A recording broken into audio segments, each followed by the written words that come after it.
మహిళలకు రక్షణ కల్పించాల్సిన పోలీస్ స్టేషన్లే వారి పాలిట నరకధామాలైతే ఎవరికి చెప్పుకోవాలి? కంచె చేను వేసిన చందంగా ఉత్తరప్రదేశ్లో జరిగిన ఒక ఘటన ఇప్పుడు సభ్య సమాజాన్ని తలదించుకునేలా చేసింది. సోషల్ మీడియాలో తనను వేధిస్తున్నారు అని ఫిర్యాదు చేయడానికి వెళ్లిన ఒక బాధితురాలిని ఒక పోలీస్ అధికారి న్యాయం చేయడం పక్కన పెట్టి కామంతో వేధించిన వైనం బులంద్ షాహార్లో వెలుగు చూసింది. బాధితురాలు స్వయంగా సోషల్ మీడియా ఇన్ఫ్లుయెన్సర్ కావడంతో ఈ విషయం ఇప్పుడు నెట్టింట చర్చనీయాంశంగా మారింది. బులంద్ షాహార్కు చెందిన ఓ యువతి వృత్తిరీత్యా సోషల్ మీడియా ఇన్ఫ్లుయెన్సర్గా రాణిస్తోంది. ఆమె చేసే డాన్స్ వీడియోలను ఫైజ్ అన్సారీ అనే యువకుడు దొంగలించి తన సొంత ఖాతాలో పోస్ట్ చేయడమే కాకుండా ఆమెపై అసభ్యకరమైన భాషల్లో దూషణలకు దిగాడు. ఈ ఆన్లైన్ వేధింపులు తట్టుకోలేక ఆ యువతి న్యాయం కోసం స్థానిక పోలీస్ స్టేషన్ మెట్లెక్కింది.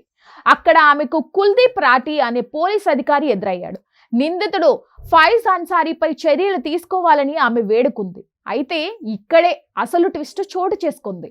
ఫిర్యాదు తీసుకుని నిందితుడిని శిక్షించాల్సిన కుల్దీప్ రాఠీ బాధితురాలిని లైంగికంగా వేధించడం మొదలుపెట్టాడు. నిందితుడిపై చర్యలు తీసుకోవాలంటే తన కోరిక తీర్చాలని, తనను ఏకాంతంగా కలవాలని ఆ పోలీస్ అధికారి డిమాండ్ చేశాడు. పదే పదే తనను ఒంటరిగా కలవాలని ఒత్తిడి చేయడంతో బాధితురాలు షాక్కు గురైంది. అటు ఆన్లైన్ వేధింపులతో ఆమె రెట్టింపు నరకాన్ని అనుభవించింది.